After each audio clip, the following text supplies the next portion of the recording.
程先生，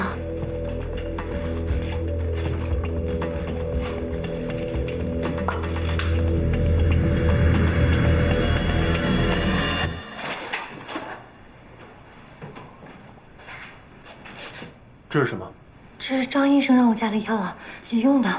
病人已经脱离生命危险，什么药急用？这得问张医生，我只是遵医嘱来加药的。把他请到张医生办公室，让张医生看看，医院里有没有这号人。走吧，走。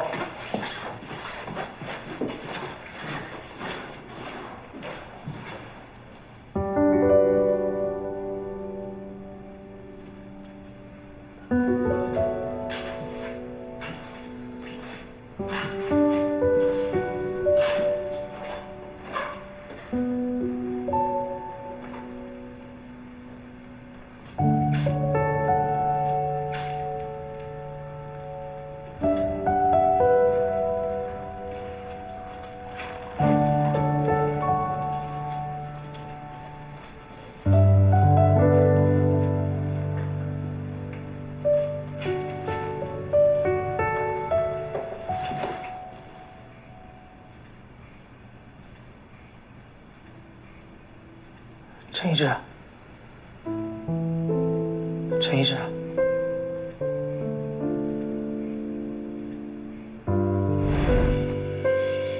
孩子，孩子，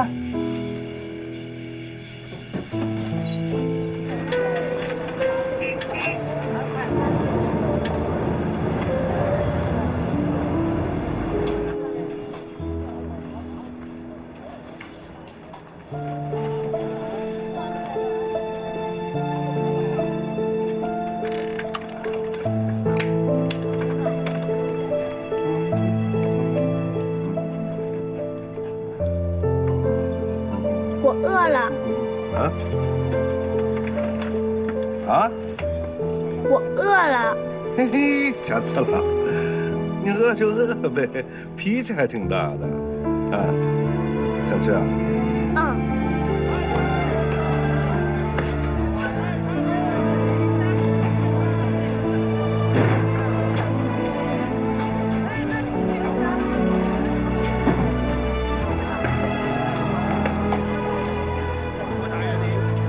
刚炒出来的花生很好吃的，快来看一看。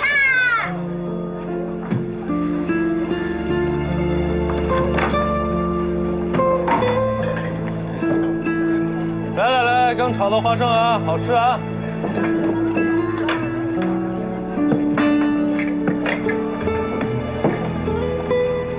还有好吃的炒豌豆和山楂片儿。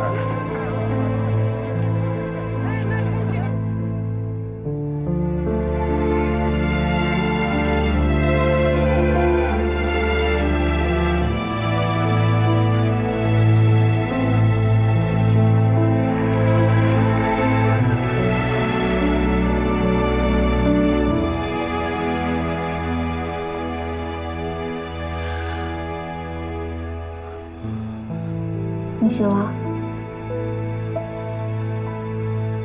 你猜谁来了？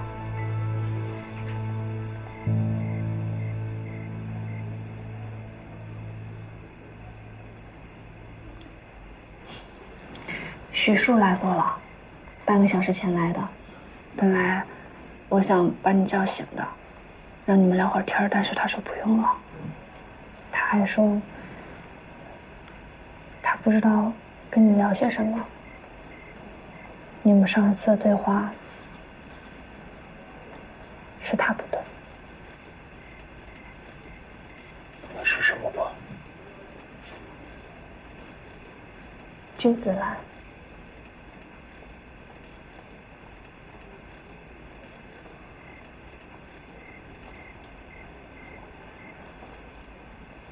我不是君子。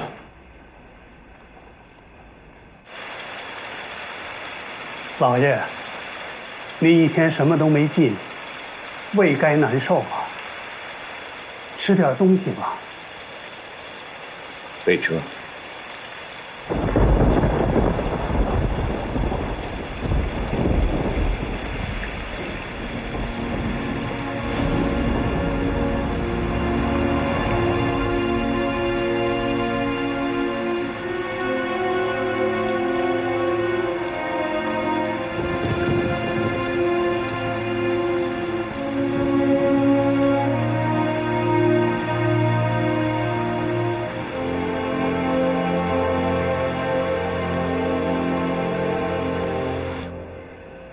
卸任立邦银行总经理。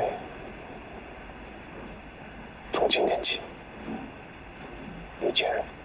我拒绝。不，你不能拒绝。你做得很好，你做得很漂亮。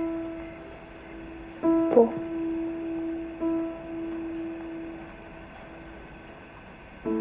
我做的并不漂亮。我调查过你，我也调查过郑山峰的来历，我甚至还和他接触过。我知道他勒索你，但我没有介入他，我也没有告诉你。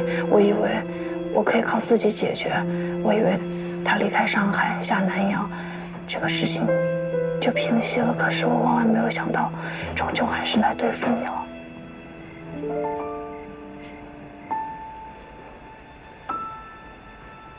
从我记事前，我就在街边乞讨，看人眼色，被人卖野种。母亲整天打我，她打人的时候不像一个母亲，甚至不像一个人，掐着我的脖子问我要钱。那天她用棍子打我，我实在受不了了，真的受不了了。我知道我一走，他一定生活不下去，但我还是走了。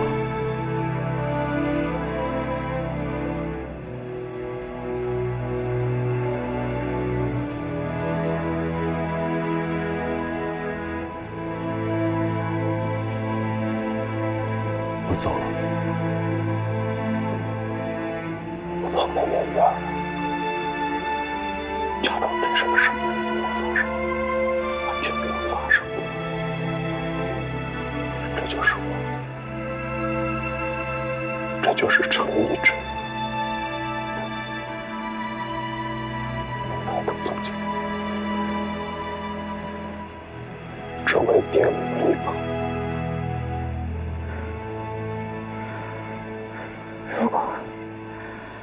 如果你刚刚说的那个人才是程一之，那个无论如何都要帮赵麻子保住身骑棉纱的，千方百计帮周文全设厂制药的，还有那个一心就想着给徐庶创建公寓的那个人是谁？那些人，他不是程一之吗？你不再是那个少年了。那个少年如果当初知道自己的母亲会马上死，他一定不会吓得要死，一定不会甚至想要躲得远远的。你只是在那一瞬间，你太绝望了，太无助了。为什么重建立邦银行？林老板、周文全、高大勇、赵麻子，为什么不管他们遇到什么困难，你都不会放弃他们？因为你不希望看到他们跟你一样的面对绝境，因为你知道在黑暗中，哪怕你给他们一点光，他们都不会到一个走投无路的地步。他们每一个人都有理想，你不管怎么样，你都会支持他们。可是你呢？你的理想呢？立邦银行就是你的理想。没有任何一个人有资格站在这里告诉你，你不配这个理想。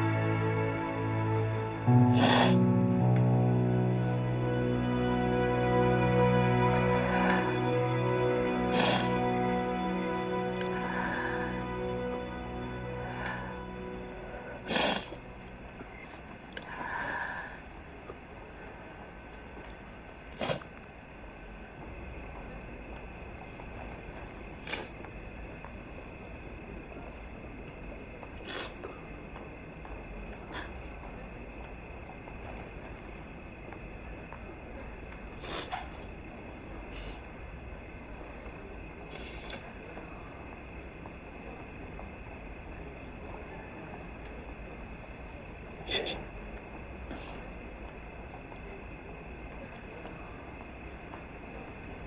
张大夫，程一之什么时候可以出院呀？他现在恢复的情况挺好的，就是2条腿总是抬不起来，一直要用轮椅。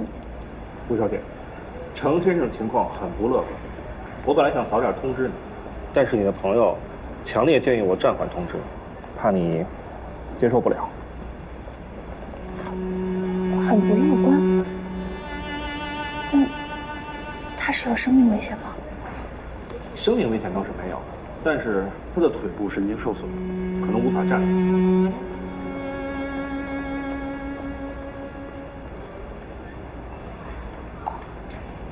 可能无法站立，那就是说，也有可能站立，对吗？当然，这是个概率问题。我先走了。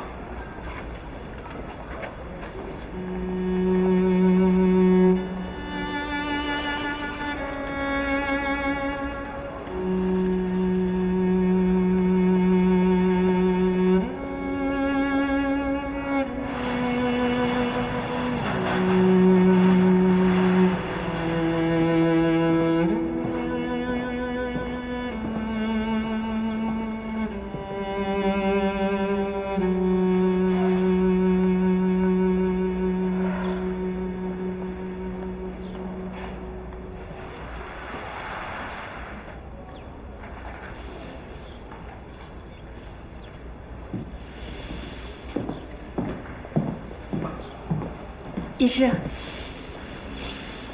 兰姐快生了，就在这儿4楼妇产科待产呢。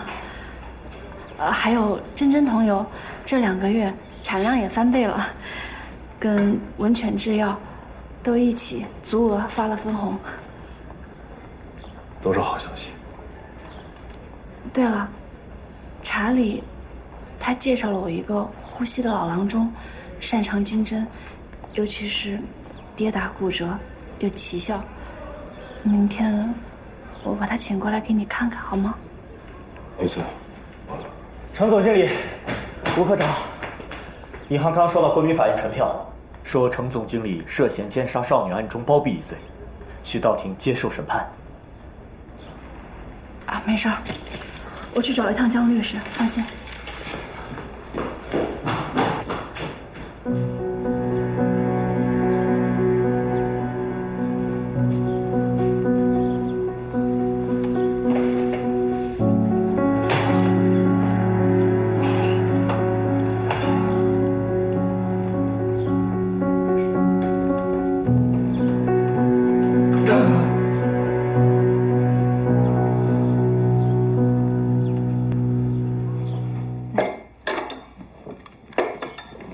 江律师，程医师根本不可能包庇，他是被恐吓和威胁的。巡捕房那边有什么动静吗？没有。那便不必忧虑，程义志正在公共租界的圣安医院疗伤，国民法院的传票在此不具效力，除非他们能够动员公共租界的巡捕房将程义志先行逮捕，继而再引渡到华界。那这样，程医师以后都不能去华界了。程义志与凶犯郑山峰之间没有任何字据，仅有支票往来。是。好，这对我们有利。我会代表程义志复以回函，凶犯逃逸所持支票不具实名，可偷窃获得，自行兑取，无法证明与程义志存在必然联系。谢谢江律师。不客气。立邦银行弄不死，连一个程义志也弄不死。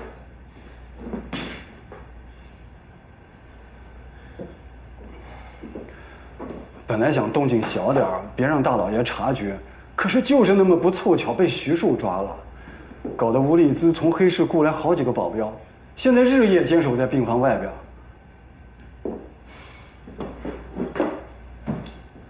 不过什么？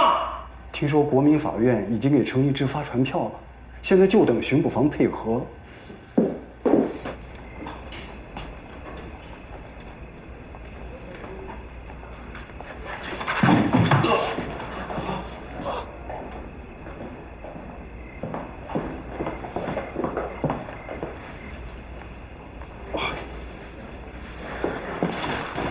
律师，你没事吧？小心一点，我先扶你起来。起来。来，1、2、3，来。起来。来，我小心一点，你小心一点。不用管我。你要是以后起不来了怎么办？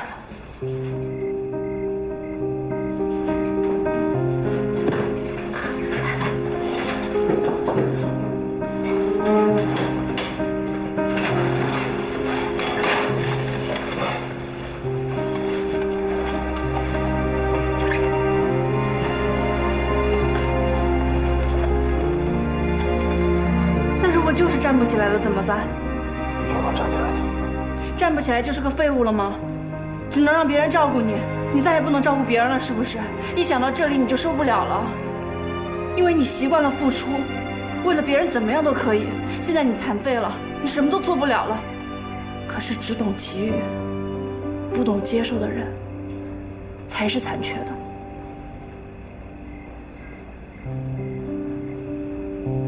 谁也不能接受一辈子。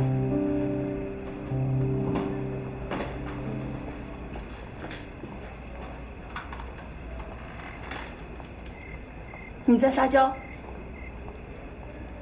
站不起来，就无法思考了，失去工作了，没有价值了，别人都会离开你是吗？谁都不会离开你，至少我不会。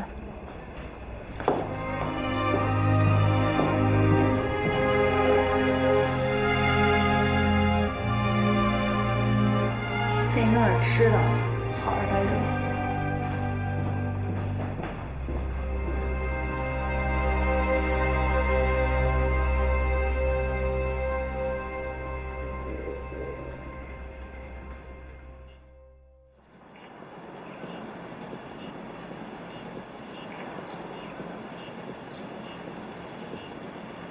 现在我宣布，程一志先生的各项指标正常，他可以出院了。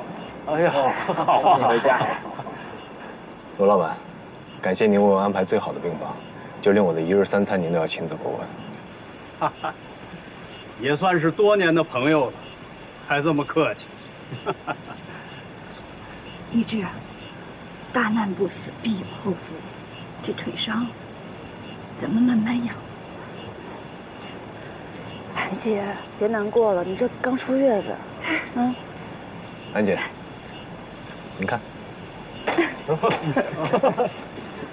这个身手，应付日常生活没有什么问题，放心吧。你呀，淘气！我跟你说，那腿上的伤不是小事儿，得好好养着。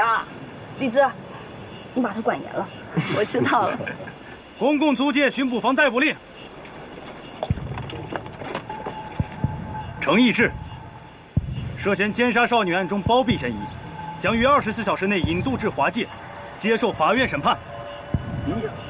我们已经向法院复函，凶犯陶艺所持有的立邦银行的支票并非实名，可能是偷来的，所以和程义志并无太大联系。奸杀少女案凶犯郑山峰供认，立邦银行支票非其所有，由立邦银行总经理程义志亲自提供。带走。马上。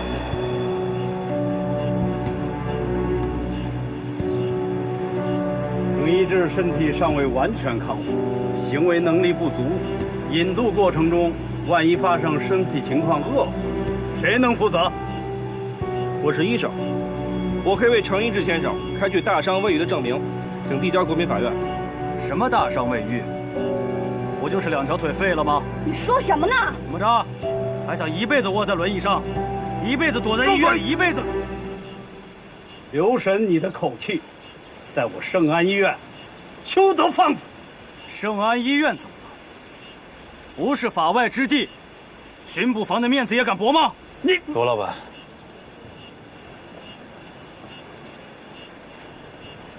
您不必为我动干戈。如果我继续拖延时间，拒绝出庭，谣言恐怕会越传越凶。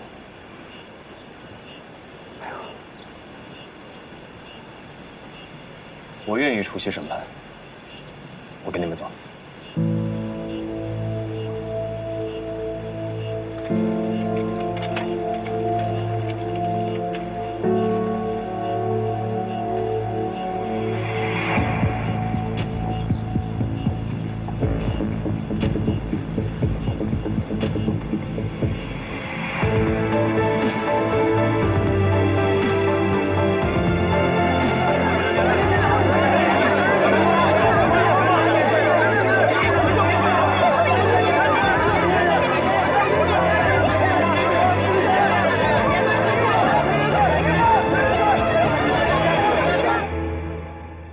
告程义志，起立。尊敬的审判长、审判员，本人程义志，因为车祸造成双腿残疾，故无法站立，请求法庭准许作答。同意。请你说明，与凶犯郑山峰所持有的1万元整立邦银行支票，是否由你亲手交予？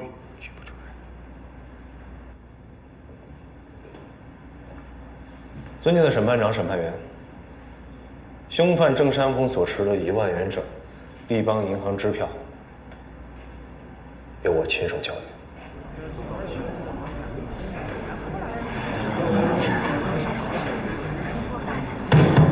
肃静。但我与凶犯郑山峰所犯命案绝无串通，亦无掩护。之所以给他提供资金，也并非如他所说，因为是故交，而是出于我的恐惧。郑山峰一再向我强调，如果我不对他提供资助，他就会将我的出身告知各大报社。正如各位最近几日所知，我的出身极不光彩，我恐惧他的曝光，我恐惧他会伤害到立邦银行的声誉，我恐惧他会剥夺股东对于我的信任，我更恐惧他会带我回到过去，地狱一般的过去。待证人郑山峰。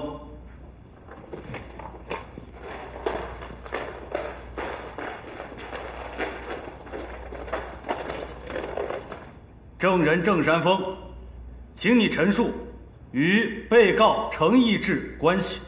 我与程义志是苏州竹笋乡的老邻舍，从小我就照顾他。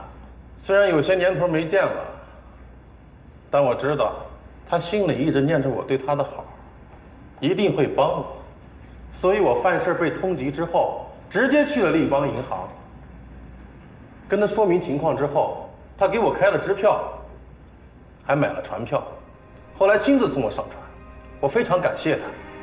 要不是警察抓了我，我还真不愿意把他供出来。证人郑山峰，你所谓说明情况，具体何指？就是具体跟他说明，我奸杀了2个小姑娘，得逃命。尊敬的审判长、审判员，证人郑山峰所言与事实出入甚巨，证人从未向被告程义志陈述过他的犯罪事实。肃静，肃静。证人郑山峰，请你进一步说明情况。程义志之所以帮我，那得从他娘说起。他娘是不管他吃，不管他喝，就管他要钱。他被打怕了，没钱就得偷。他偷谁的？还不得偷我的呀？陈义志，你现在当了堂堂的银行家总经理，你背地里都干了多少肮脏事儿，才有了今天的成绩啊？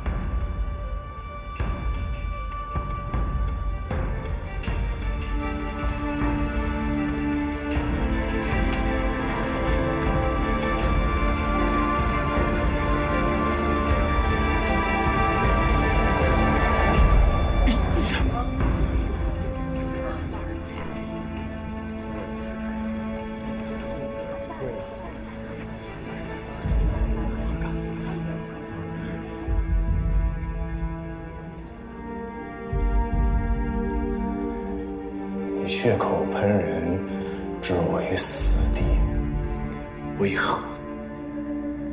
为何？为何如此恨我？你恨我像一根野草一样，受尽摧残却没有死绝，还是恨我卑微至此也能活在人间？你是恨我看遍世间的阴暗龌龊，却仍心怀有希望，还是恨我居然心怀抱负，而不是和你一样奸淫无辜，欺负弱小？郑山峰，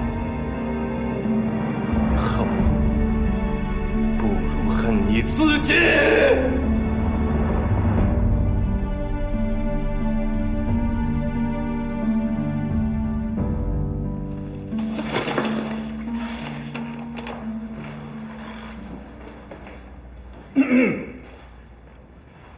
双方各执一词，无助裁决。我方愿意出示证据，用事实说话。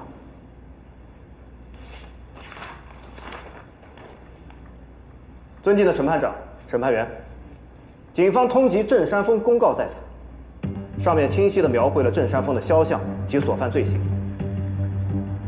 这张告示张贴于华界各大马路，证人陈义志即便宣称自己未被郑山峰告知实情，但也不可能对此通缉告示视而不见。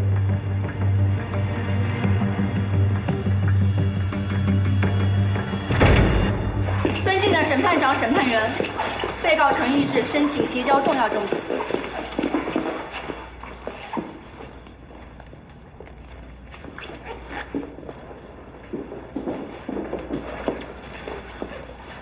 张军放心，没事。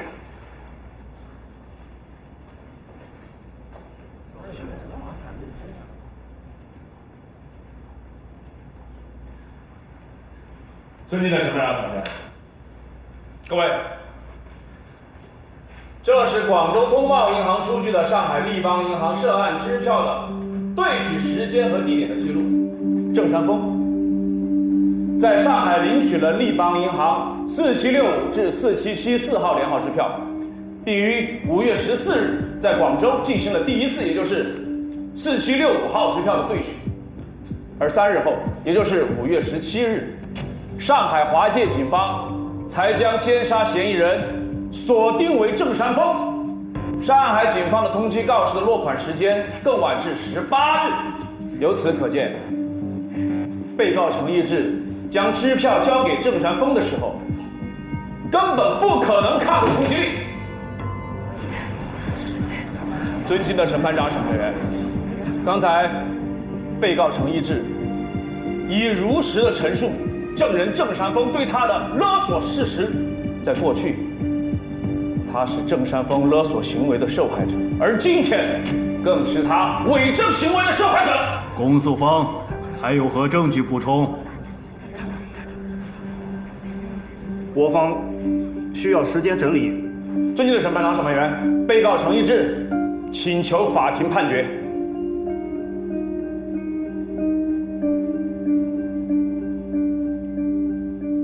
被告陈义志包庇罪嫌疑，证据支持不足，本庭判决被告陈义志无罪释放。好。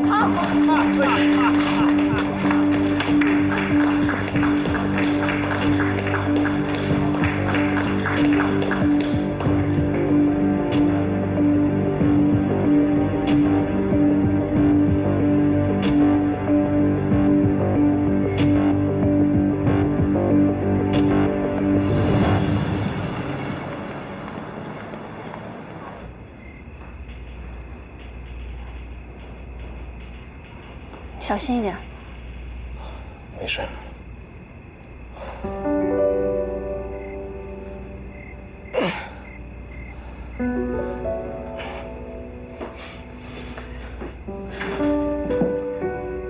慢点。没事。要不今天累了，我们明天再试。啊。慢一点。哎。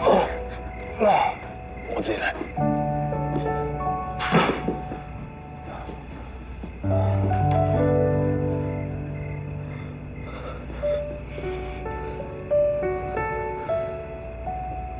迈一步，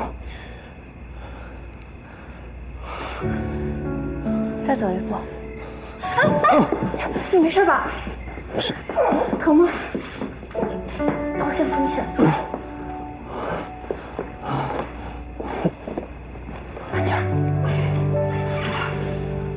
没事吧？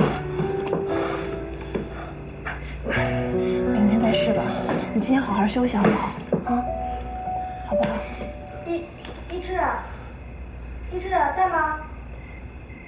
是我。我去开门。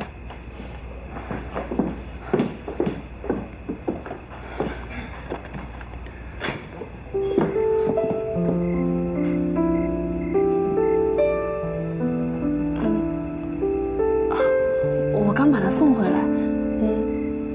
你们先聊。那我先走了。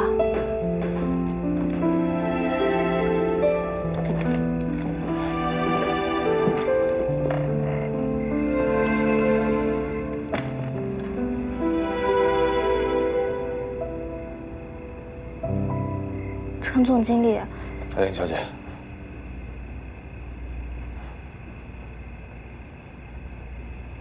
我很抱歉，我本来是想帮你应付你的家人，可是没想到却成为你的污点，甚至害得你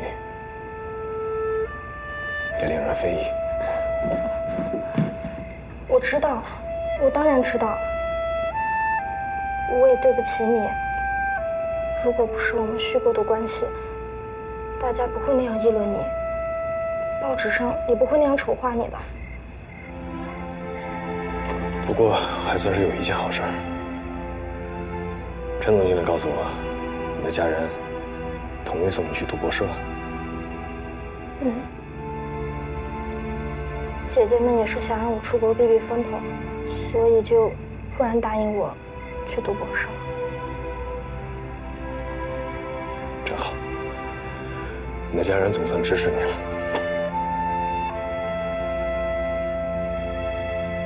陈总经理，我明天就要出发了。祝你一路平安。怎么了？你不记得我们还有话没说完吗？那天在工会门口，我有话要跟你说，还没说呢。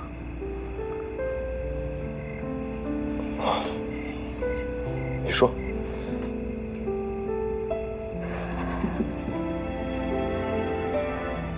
陈总经理，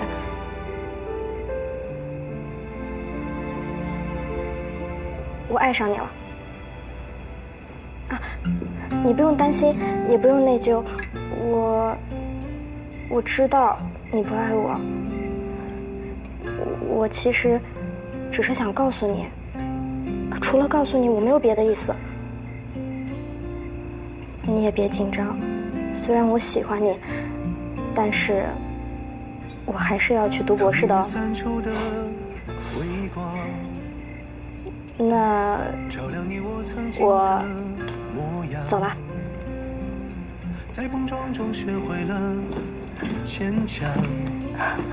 陈总经理，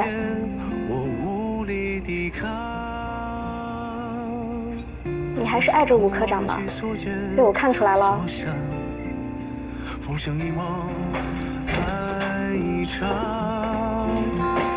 愿你眼中还会有光，照亮来时的梦想。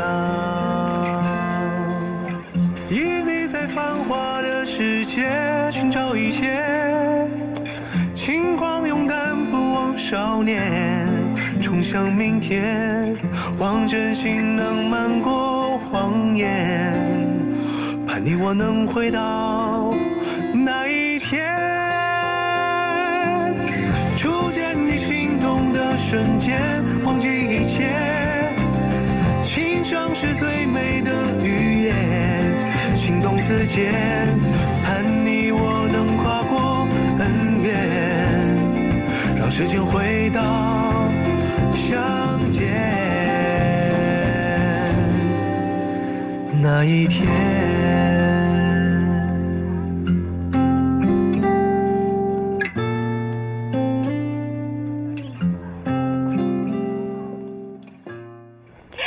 冯委员老久不来，殊不知给您备着一瓶多好的酒呢。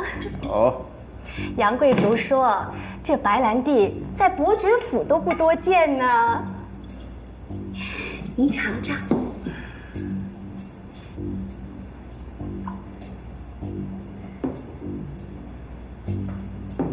您尝尝。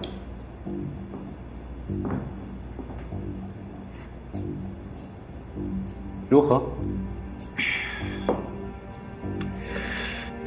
芳香扑鼻，口感圆浑，好酒。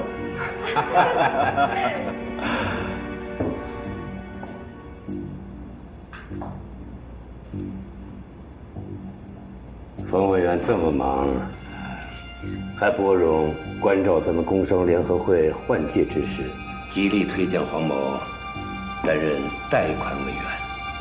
黄某不胜感激。哎，论感激，我得感激你呀。那上百吨的大米、棉纱，还有桐油，正是上头要的，你采购到位，应对及时。您冯委员主持民政，那是迟早的事儿。物资齐全，您好做工作不是？哎呀，难为你这般为我考虑啊！我本以为立邦银行一曲三折，程一志元气大伤，你正忙着把他押回五指山呢。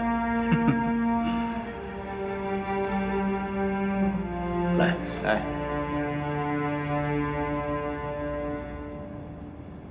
各位同仁，这4个月来，我养病，而立邦银行一直在自救。我的伤是我自己所致，而立邦银行奄奄一息，被金融界所排斥，也是我所致。但是各位同仁，你们始终坚守在岗位上，即便是在最绝望之时也没有放弃。我深知，这不是出于对我的宽恕，而是对于立邦的珍惜。所以，我绝不能假装自己的过错已经被原谅，我必须坦白。本人程一志给予凶犯郑山峰1万元整支票，是以公关之名挪用公款。我虽以个人名义补齐，但这是我无法辩白的污点。我保证，这种事情以后绝不会再有。但是我的保证是否值得大家的继续信任？我是否还担得起立邦银行总经理这个职位？我认为，我的去留应该由全体的股东，还有全体职员进行不记名投票决定。程总经理，不记名投票在立邦从未有过先例，况且我们对程序都不太熟悉。要不这样吧，咱们痛快一点，咱们举手表决吧。赵厂长，吴科长，我认为这种事情还是应该听听大家真实的想法。现在开始。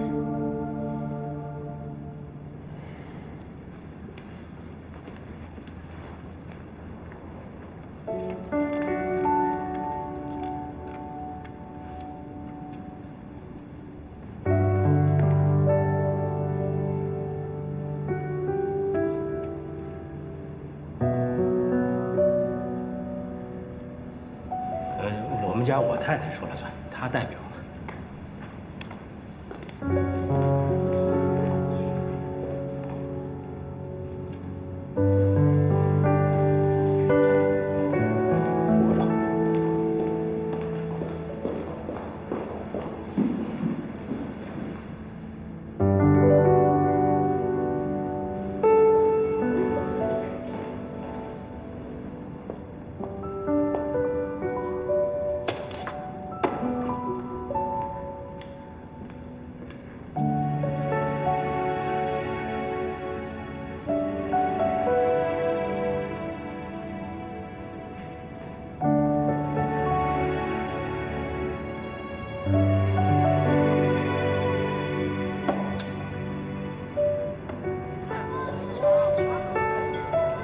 投票结果出来了，2票弃权，4票反对，其他投的都是赞成票。根据不记名投票、少数服从多数的原则，程一智继续担任立邦银行总经理。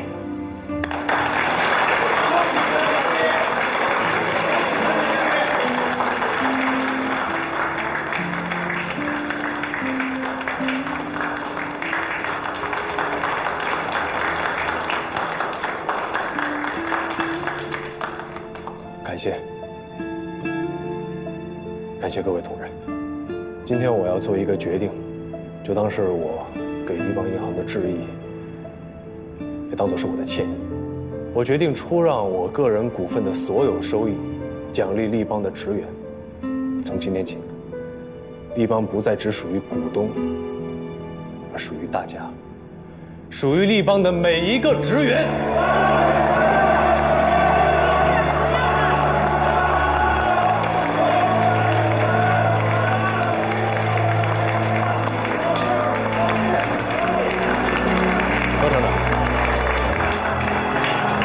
和小东见一下。好。陈总经理，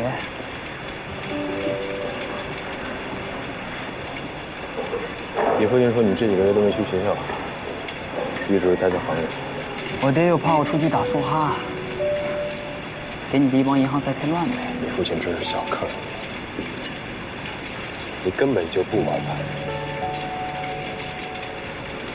我见过很多赌会，不管外表装的再挺端正，可是眼里都写着义务。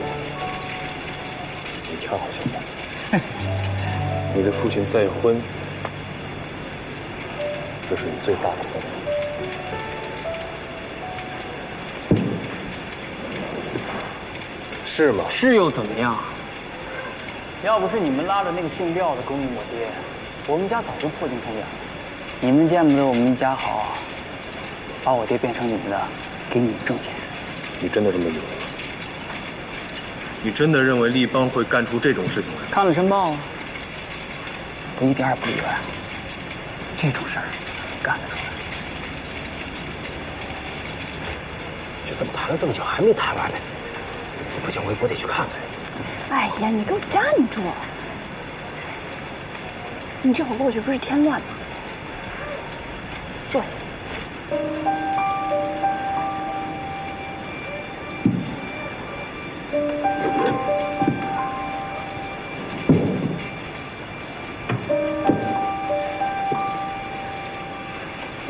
你以为你的爹拼命的工作，只是为了立邦银行吗？事实就是如此。高总，你这样说，是对你父亲的羞辱。你的父亲靠着桐油发家，落魄，然后又东山再起。你知不知道真真桐油厂是他心底最大的浪漫？那个时候，我就看在你站在那儿，还只有这么一大点的时候，眼巴巴地望着我。我就是因为看到这个，才甘愿去冒险为你的父亲注资。当时我刚进钱庄不久，程经理，你父亲欠款遭人陷害，我和你父亲差点成了钱庄假账的牺牲品。我们真不能破产呐！红娘都跟人跑了，孩子上学也要借钱，成天望着桐树长了好榨油，等榨了好油就什么都好了。现在这么好的油我们做出来了，可厂子却要倒了。高厂长，这个无底洞是你自己挖的，微厂破产，在所难免。小聪，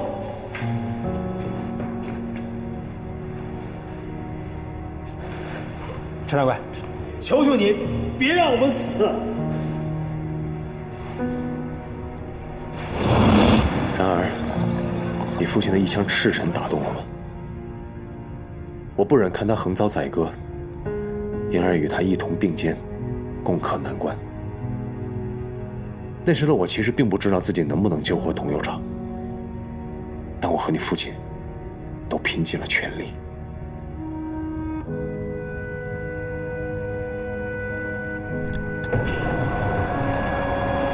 就这样，你父亲证明了自己，榨出了好油。团长，这些成了，这些成了，这些成了。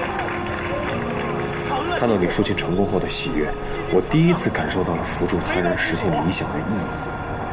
这也是支撑着立邦银行一直走到今天的力量。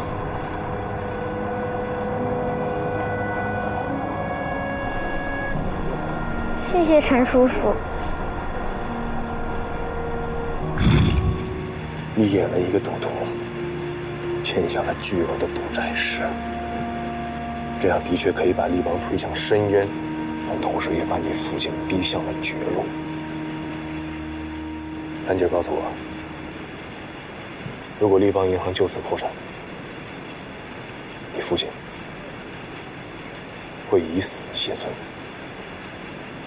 这就是你想要的结果。小聪，你如果真的以为你的父亲是为了立邦银行，你如果真的以为在你父亲的心中，真真铜锣厂比你的地位还要重要的话，那你就错了。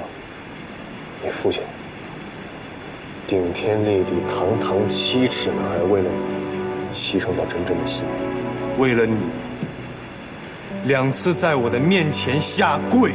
你知道这是一种什么样的心情吗？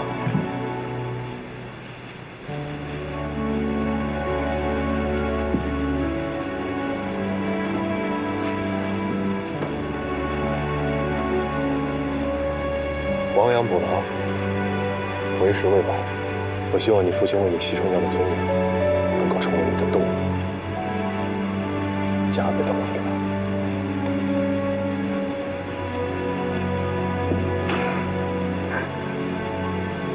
你还记得你小时候我对你说的话吗？好好读书，等毕业了，回到工厂助他一臂之力。我不想去真真，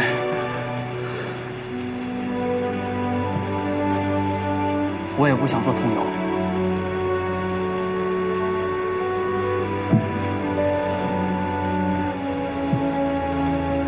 我想去立邦银行。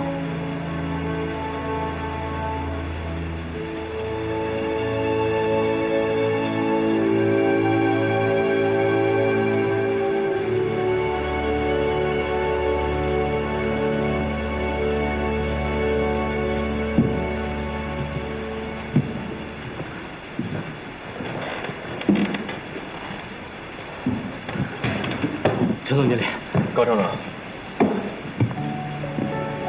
小聪刚才跟我说，从下周起想去立邦银行实习，我同意了。高厂长同意吗？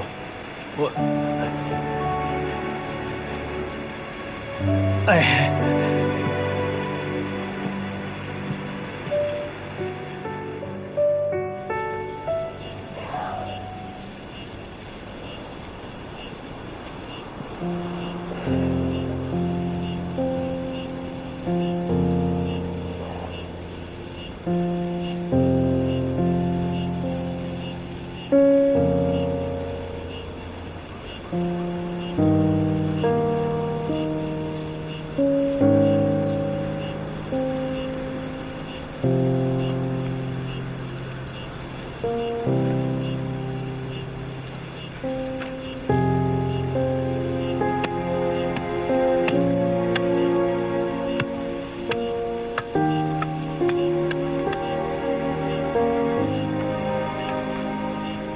先生，好了。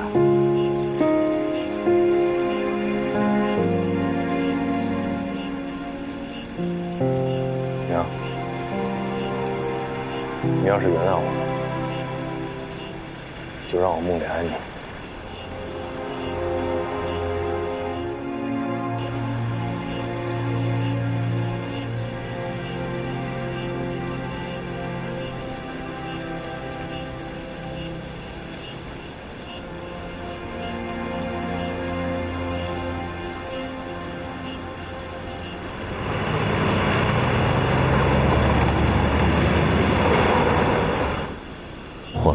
膝下无子，半生事业无人继承，而他认定程一志这个没有父亲的孩子，注定会成为他帝国的继承者。他们是同类，来自泥潭，终归黑暗。但他不了解，程一志此时内心对光芒的渴望，足以驱除一切黑暗。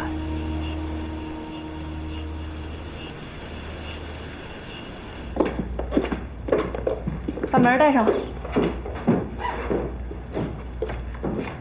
来到立邦银行，你不再是高家的公子，也不是真正的少爷，你只是一个普通的年轻人。在这里，你没有特权，你的每一步进阶都要按照银行的章程来，你明白吗？明白。我按照你的年纪和你的学识，为你安排了一位老师，跟着他，你会受益匪浅。吴科长，我非得有个老师吗？玉子，就他，跟我来。去吧。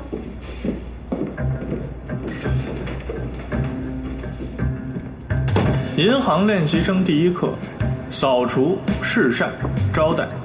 扫除，即2楼走廊和各个开放科室，从窗户、地板到桌椅、橱柜，做到一尘不染。侍膳，即午餐时间为正式职员盛饭装菜，收拾餐盒。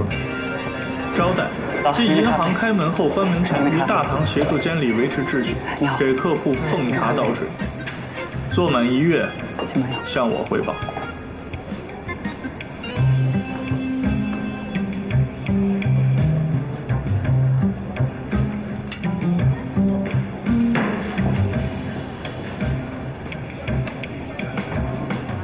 扫除、侍膳、招待，我已做满1月，请您检阅。会对周小李有什么不吃的吗？不吃。心跳科哪位科员是新来的？行了，下一页继续。查理先生，您这2个问题是什么意思？你刷了1个月的餐盒，小李什么东西不吃，没留心到，扫了1个月的地，谁是新来的也不知道，一共就问你2个问题都答不上来，你还问我是什么意思？小李挑食和科员新旧与我有什么关系？见习要学的不是中西文书法、珠算、验视超阳、登账和抄账吗？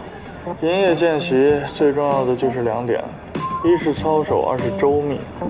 操守就不提了吧，你差点让立邦完蛋，就剩1个周密给你学，也学不会。下月继续。啊！查理先生，扫除、侍膳、招待，我已做满2月，请您检阅。本月本行雇员有哪位家里添丁？信调科方润霞组长家里添丁。是男是女？是千金。哦，对了，本月大堂彭监理有几次病假？请查理先生换个问题。答不出吗？答得出。答得出就答。不方便答。答不出的话就再做2个月。啊。回来。彭监理本月并无病假，但有3次早退。您都清楚，又何必问我？问你是看你能不能替同仁保守秘密。操守这关，你过了。过来。这个是上个月的简报，理清所有公司、商社、工厂、洋行之间的关系，还有政商名流之轶事、梨园花博之绯闻，凡有肖像建筑报端者，通通给我记住。下个月我再考你1次。是。去吧。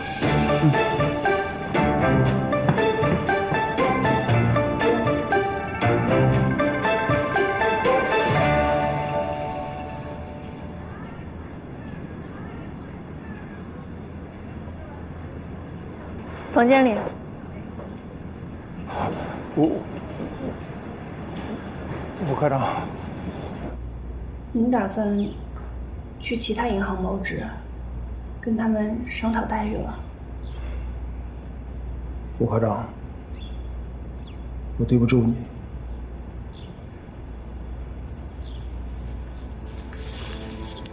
我请辞。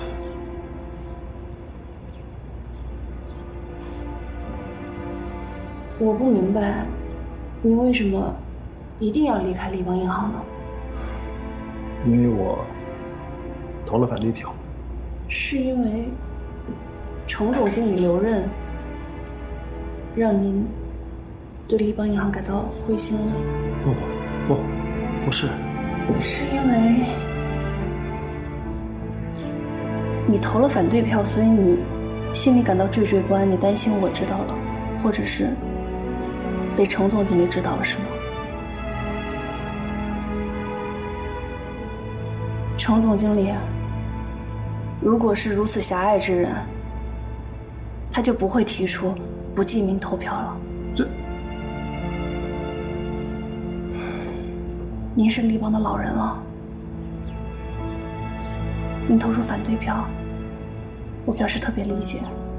那是因为你对程总经理信任之深，责备之切，但同时我也希望你能再给他一次机会。我相信他不会让你失望。拜托了。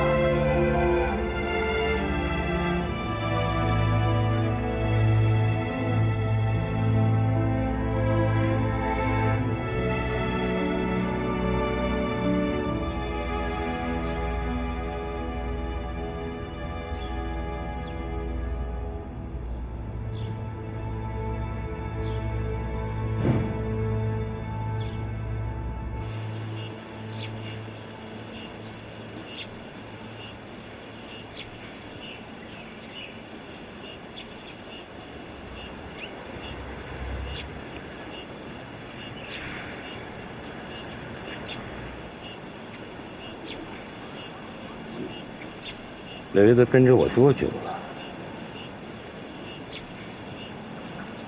回老爷，到今年中秋，将近20年了。20年。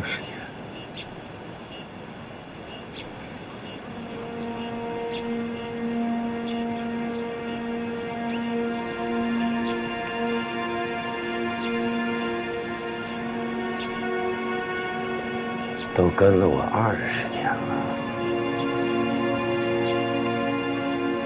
该让你独当一面了。烟土生意让你兼顾，你做得来吗？若老爷器重，雷子必将全力以赴。好，从今天起，波斯红和滇川2大品类就交给你做。谢谢老爷。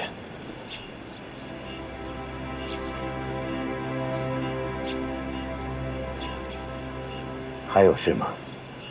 老爷，我听说那程一志正在工商联合会动员，要取代您贷款委员的位置。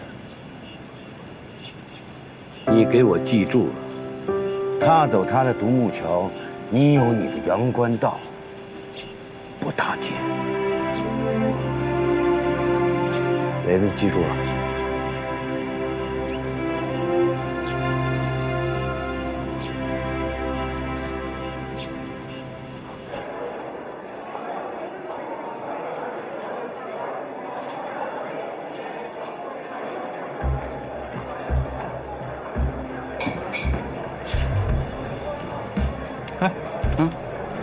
前面那2个男的，什么来历？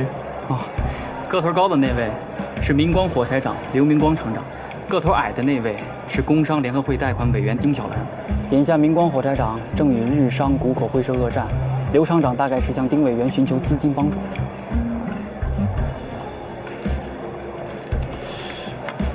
那侧面包厢那对男女又是谁？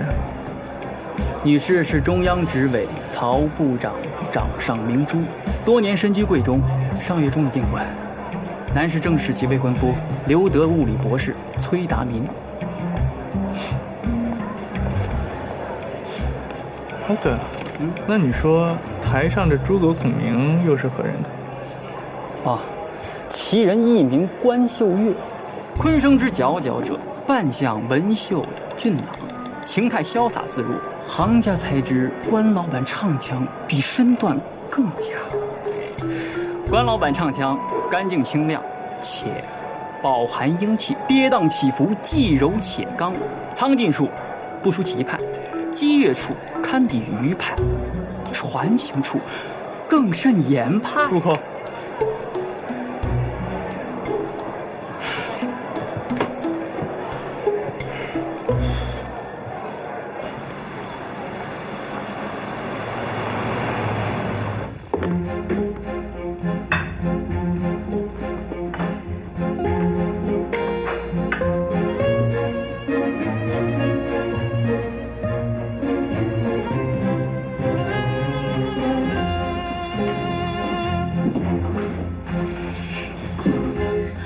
你回来了，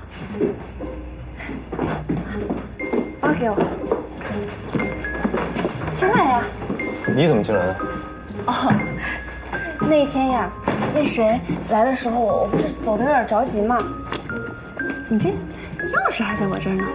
哦。干嘛呀？你不是还钥匙了吗？当然不是了。我是要住在这儿的。你住在这儿？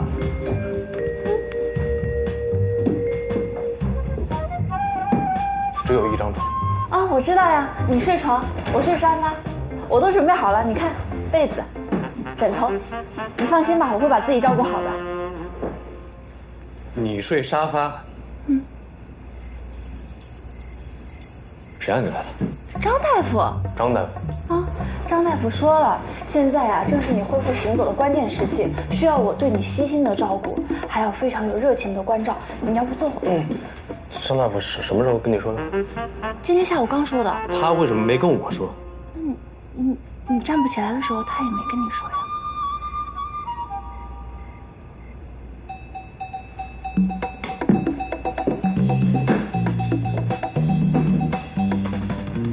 你不在家，王妈和阿贵怎么办？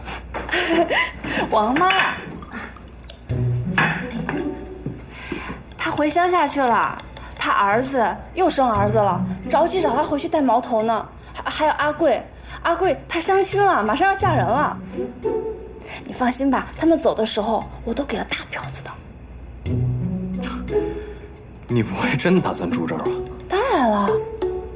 呀，都10点了，来，快去休息，明天早一点起来，7点钟啊。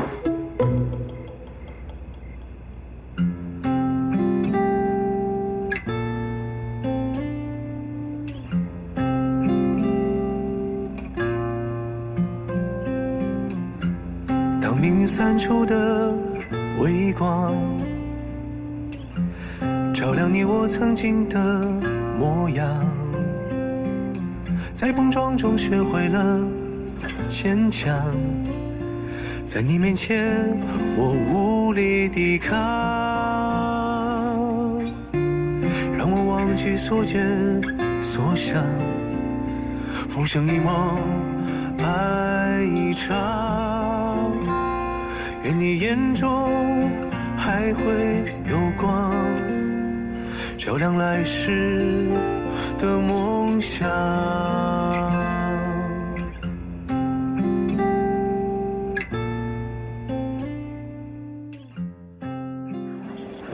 小睫毛好看吧？长，像我，像你完了。给我吧。好，小聪比他睡觉还可拿手。慢点儿。家人的小老味。哎呀，没事的，他帮我不少忙了，他心里有数。我是真得给查理磕头啊！不是小聪自打交给他呀，这真是变了个人啊，懂事了，知道体贴人了，哎，对跳兰啊，也不摆脸色了。阿姨，爸，妹妹被我哄睡了。好，慢点。小聪真是懂事了不少。是小聪他呀自己学得快，查理马上就要教他操盘持股了。那我说，这还只是开始，想从以后能成大器。哎，还愣着干嘛？打开呀！啊，不，我方才还在想，这么大一个是什么呢？这是我们一家4口给您准备的礼物，希望您能早点用上。兰姐，这是一根很贵的斯蒂克，贵不贵的还得看用着趁不趁手。来，试试。您试试。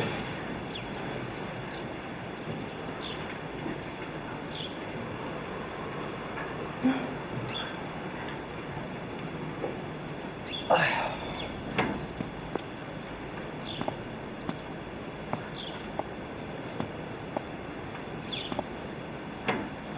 长度正合适。好。程总经理，除上这根斯蒂克，你以后呀，就是上海滩第一的绅士喽。真正的绅士。这本来就是绅士啊。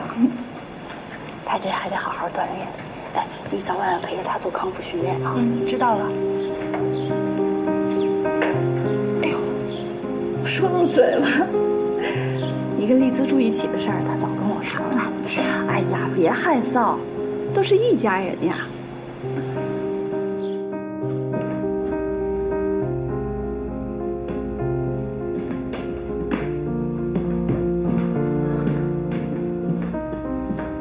你慢点儿。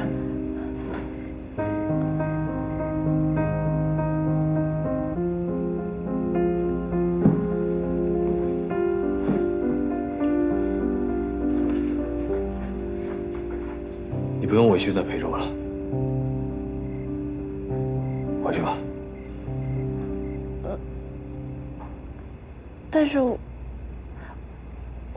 王妈和阿贵也都不在家，我回去了也没什么意思呀，还不如我就在这里。再说，我也是需要别人照顾的呀。你自己完全可以照顾好你自己。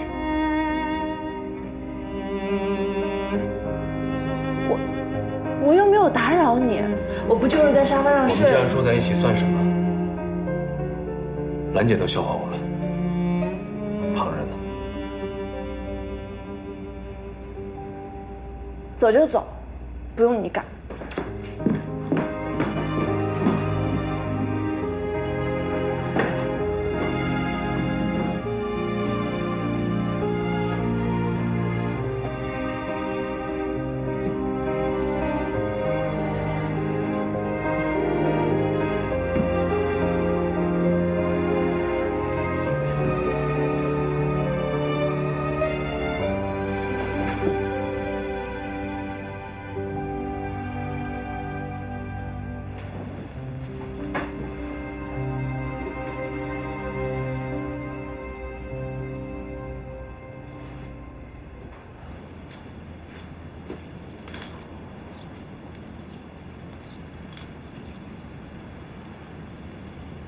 老爷，气疯了，给您拿件衣服。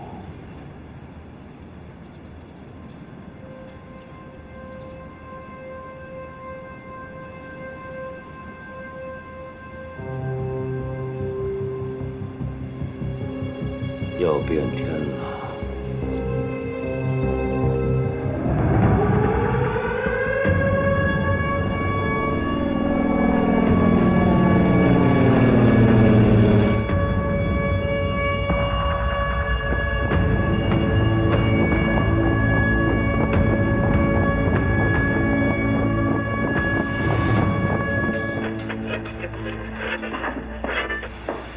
8月14日，国民政府发表自卫抗战声明书，以下全文诵读。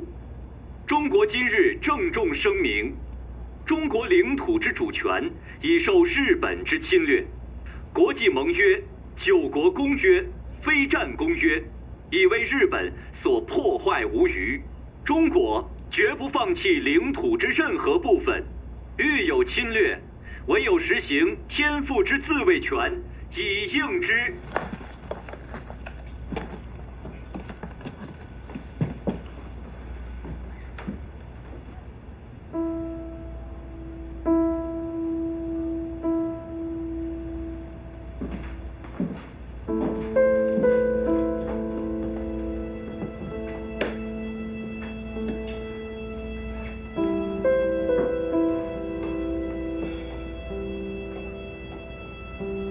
你要好好照顾自己啊，少出门，少开车，少去越界马路，那边危险，注意安全。不怕一万就怕万一嘛。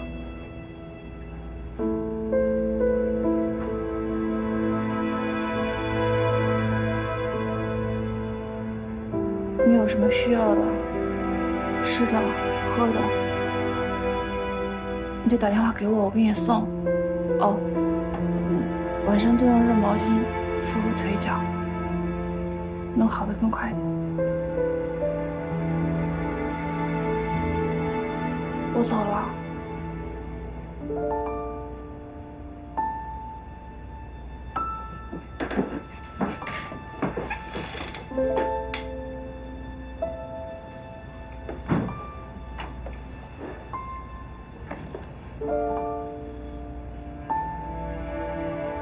你现在回去也不安全，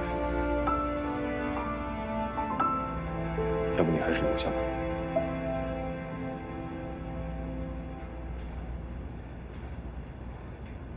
你不是说怕别人笑话我吗？嗯，那你还是走吧。我不走。走。我不走。走。我不走。我也走。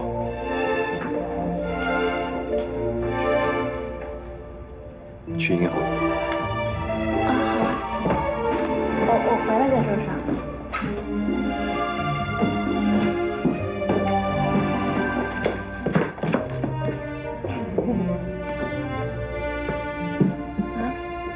包里面呢？我帮你。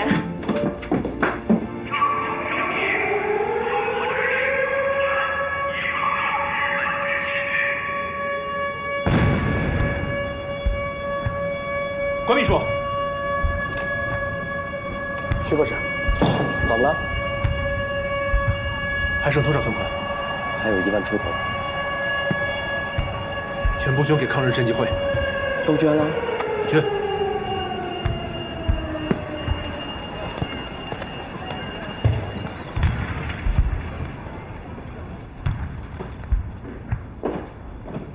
冯委员，哦，韩秘书长。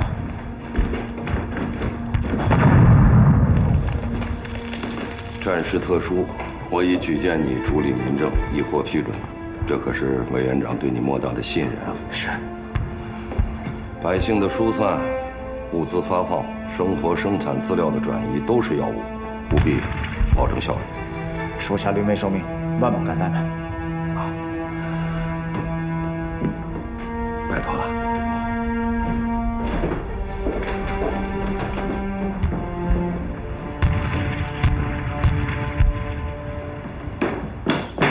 程总经理，我行在沪华界扶持的工厂和商户有2/3被轰炸和损毁，厂房机器工人的损失仍在计算，保守估计超过60万元。真真在四川分厂成气候，我们想着要直接内迁，先把技术骨干全部带去，不然愿意跟着走的也带去。这都好办，工厂机械怎么处置啊？正是考虑工厂机器，下不了决心啊。立邦银行总经理办公室。知道了，尽力而为，责任不在你们。恒基厂行的厂房1万被摧毁，双喜肥料厂、协盛橡胶厂，还有稻城印刷厂的厂房无一幸免，机器设备也……什么？不是已经说好工厂停产疏散厂工吗？务必妥善处理，抚恤金尽量优待。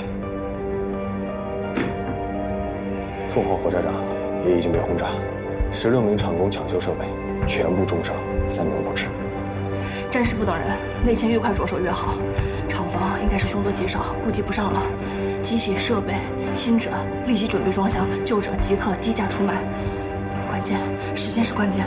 好，内迁看来势在必行，我们先去做准备。好。安秘书，程总经理。我需要你尽快安排人手去温泉制药厂，还有申请煤砂厂，所有的贵重的机器还有原料需要尽快清点。是。内迁仓位内线仓位我来解决。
我这两箱货，你行，这俩东西价钱好商量。你也会就3箱货，就在那边，你那边找不了，那边都他们满仓了。行，挂两位。12点仓位接位一下，急用。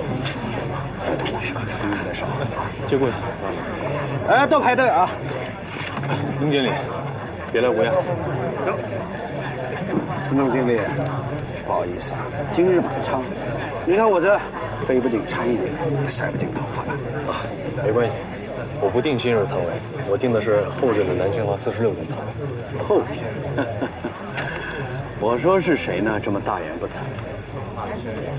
陈总经理，您还不知道吗？招商局优先安排银钱业协会的成员。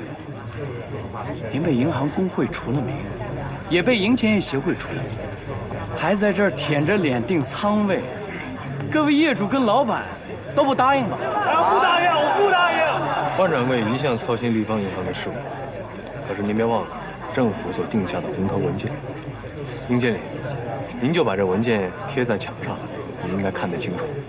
凡国防民生必要物资生产厂家享受政府优待，内签援助。我所定的这46吨仓位，为真真桐油厂、申请棉纱还有文泉制药厂。这棉纱、药品还有桐油，都属于政府所定下的国防民生必要物资，所以，请您配合。陈总经理，您不仔细看看，文件末尾还有一句话：另注，国防民生必须物资生产厂家，需财政或民政认证批文，方可享受优待。陈总经理，财政或民政批文没有吧？武器的情况摸清楚了吧？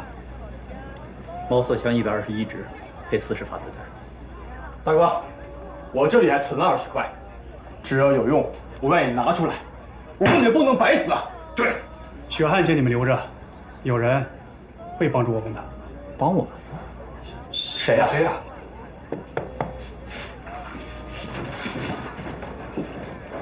徐先生，来，这边请。我给大家介绍一下我身边的徐先生。我在碧球馆做事的时候就已经认识他了。他现在和我们兄弟们一样，在抗日。徐先生，我好像在报纸上见过您。您是那个万德园的徐博士吧？不是，你家谁被炸死了？家人都在欧洲，尚且安全。没有家仇，没有家仇，你会跟着我们一起干吗？您这么一建筑师，不怕死呀？家仇之上是国恨，国之不在，何谈建筑？可惜我不擅长用枪，但你们需要资金，我有；你们需要汽车，我也有。好，来。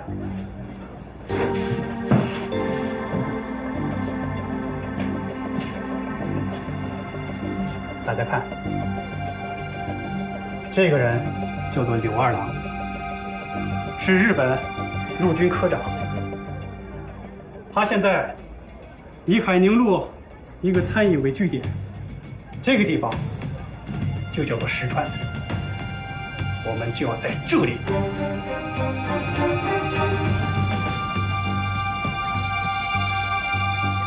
给民政和财政递交的申请材料，迟迟得不到批复。财政不用指望了，立邦已经被银行工会除名了。可是财政的主理人又是冯有儒，恐怕更是拿不到了。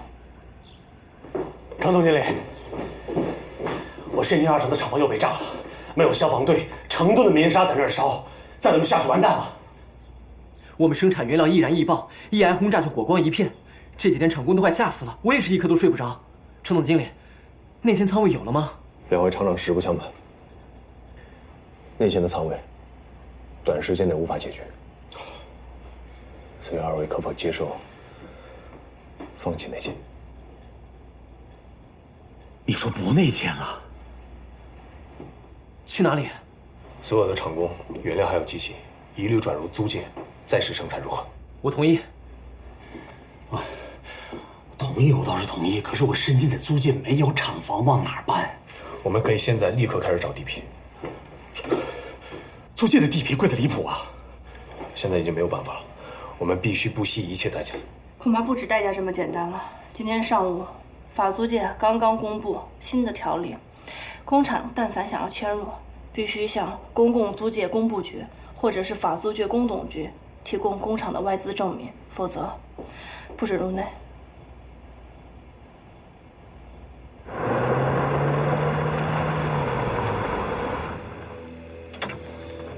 车子就停在这里。可这儿离海宁路口还有一段距离。海宁路巡捕已经被日本陆战队踢了，只怕车子开进去也出不来。你把车子掉过头，记住了，在这儿死等。知道了，下车。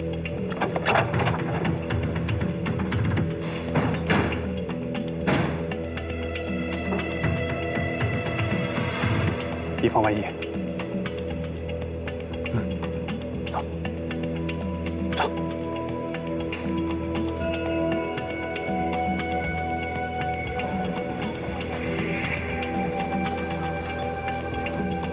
雷老板今天能来，我就放心了。国军败相尽显，您邀请我肯定来。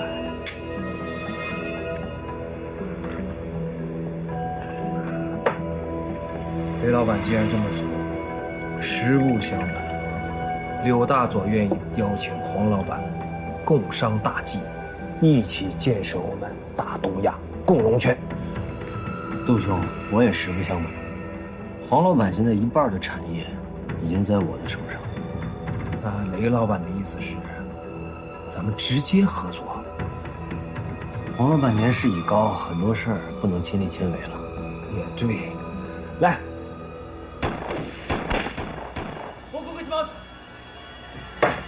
暗殺者は4名現れ、追いかけています。哎呀，我真有不怕死啊！以为在这儿就能把柳大佐杀了。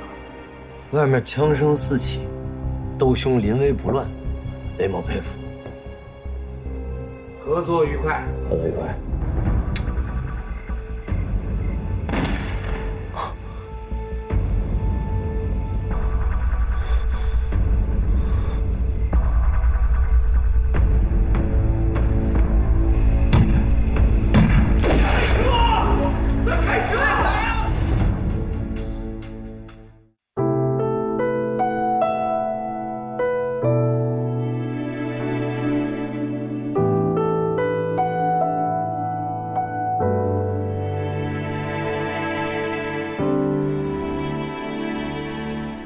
迷人的音符穿堂而过，千万种孤独喃喃入库。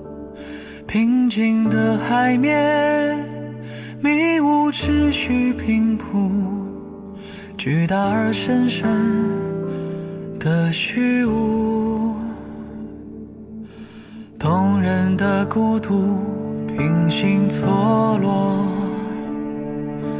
两颗心各自独舞，偃旗息鼓。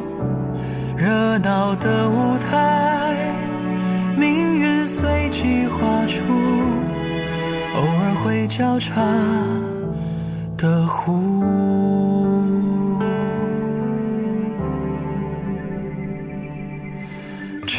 么多错过在等我，全世界最狼狈的那一个，伤心的歌我不想听，讨好的事我不会做，别再借命运的手折磨我。所有的过错都在我，全世界最卑微的那一个，反驳的话我不想说，莫名的错我都认了，别再用爱情的口吻捉弄我。